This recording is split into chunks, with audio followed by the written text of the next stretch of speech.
Hey, my YouTube friends, let's speak for a few minutes about a little girl that went missing back in 2001, and her whereabouts are still not known to this date.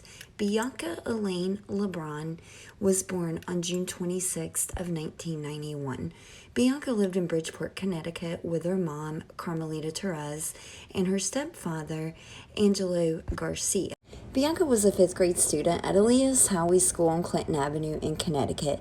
She did very well in school, and it was very unusual for Bianca to miss school for any reason. She was never the type of student to just skip a class. On November 7th, 2001, as Bianca stood outside the school with her teacher and classmates, Bianca told everyone that her uncle was going to stop by, pick her up, and take her to the mall to go shopping for the day. The class, they were in line waiting to go inside the school. They were waiting on the school doors to be unlocked. And around 8:30 a.m., they saw a brown van pull over next to the school. The driver got out, and they said it was clear that Bianca recognized the individual, and she was really excited to see him. She started jumping up and down, and she told the group that that was her uncle. And she even asked a couple of her friends there if they wanted to come along on the shopping trip with her, but everyone declined. So they watched Bianca leave the schoolyard. She ran over to the van, got inside, and she waved goodbye to them. And at this point, they didn't feel like they needed to stop her. They had no reason to be suspicious of this individual because it was clear that Bianca recognized this individual. So the van pulled away, and unfortunately, that's the last time that 10-year-old Bianca was seen. According to witnesses, the man driving the van was a Hispanic man between 20 and 30 years of age. He had a black afro, long sideburns, and a prominent nose, and he also had scratches on both of his cheeks. So it was obvious this guy was not even trying to conceal his identity. He was wearing a blue pullover, jeans, and scuffed brown Timberland boots. Now, no one in Bianca's family matched that description, and Bianca's parents, her mom, her stepdad, father, they really struggled to understand how Bianca's teacher could have allowed Bianca to leave with this man knowing that she was supposed to be in school that day. Although Bianca's teacher had seen her when she arrived that morning, he didn't say anything when Bianca was leaving. He simply marked her as being absent in class. So the school did not call her parents, and they weren't even aware that Bianca was not in class. Her mom, Carmelita, she said that she was slightly concerned when Bianca didn't return home by 4:30, but she said Bianca had a tendency to lose track of time while she was with her friends, talking, hanging out. And she knew that she was supposed to call home if she stopped by a friend's house or if she was going to be late. But sometimes she got caught up in the moment and she just forgot to do that. But by 8:30 p.m., Bianca still was not home. Her family, they were starting to really panic at this point. So they began calling Bianca's friends to see if any of them had seen Bianca after school or if Bianca was hanging out with them after school. And they were told that Bianca had not attended school that day, and they were flabbergasted. Of course, they did not receive that phone call. Instead, that teacher marked her absent, so no one even called them to let them know their daughter was not in school. So at this point, when they learned that Bianca had not been in class that day, they called the Bridgeport Police Department and they reported Bianca missing. Soon, detectives learned that Bianca had been seen getting into a van with a man that she said was her uncle.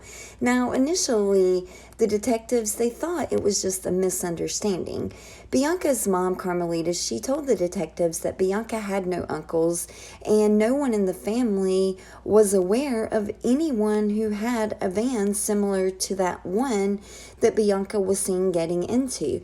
She said that Bianca may have known the person who picked her up, but he definitely was not part of their family. And according to Carmelita, she said that Bianca was just starting to show interest in boys, but of course she was way too young to have any type of serious relationship. But some of Bianca's friends told the detectives that Bianca had a secret relationship with an older man. They said that they had seen Bianca with the man numerous times, and one friend even claimed that she saw them holding hands and kissing. And they believe that this was the same man who picked Bianca up that morning from school, but unfortunately, none of Bianca's friends were able to name who that person was. Speaking with numerous witnesses, classmates, family members, detectives, they were finally convinced that Bianca had indeed been abducted, but unfortunately they had very few leads to go on. They released a composite sketch of the subject and they described the van that Bianca was seen getting into. Now, despite Bianca only being 10 years old, her abduction, it received very little media attention. Bianca went missing on a Wednesday, and the story did not make the news until Saturday. Now, Bianca's family, they did what they could do to bring awareness to the case. Her stepdad, he spent hours going around Bridgeport. He hung up missing posters, and Bianca's biological father, he joined in the searches and even appeared at several press conferences with her mom, Carmelita, where they pled for the return of their daughter. And about 2 years after Bianca's abduction, the police had what they thought was a break in the case. They received a tip, and it led them to questioning a 20-year-old Jason Lara. Now, Jason had lived in Bridgeport until about a month after Bianca was abducted, and he suddenly moved to Fort Myers, Florida. Now, Bianca had known Jason because Jason's mom was dating Bianca's great uncle, and Jason actually matched the description of the male who had taken Bianca. He also had access to a brown van during the time that he lived in Bridgeport. Of course, Jason, he denied any type of involvement in her disappearance, but some of Bianca's friends, they were very adamant that Jason was in fact the man who Bianca had been seen kissing. But nonetheless, they were able to get Jason in and make an arrest because he was wanted on a forgery charge. So he was arrested, brought back to Connecticut. So while Jason was in custody, he was interviewed extensively by the detectives about Bianca's disappearance. Jason continued to deny any type of involvement with Bianca. Unfortunately, Bianca's whereabouts are still not known. It's been over 20 years and no one knows where Bianca is. Bianca is still missing. Now, her parents say that they do believe Bianca is alive. They did have her declared dead 7 years after she went missing because of the lawsuit that they filed against the city and the school because of the negligence with the school letting Bianca leave the property that day and not informing them of it. And a settlement was reached in regards to the city, and I think it was $750,000 to the family. But again, the family, they do believe that Bianca is somewhere out there. They believe that she's still alive. If anyone has any information on Bianca's whereabouts, you are urged to call the Bridgeport Police at 203-576-7671. And again, Bianca Lebron, she was 10 years old when she went missing in 2001. She had brown hair, hazel eyes, and she had a birthmark on her forehead.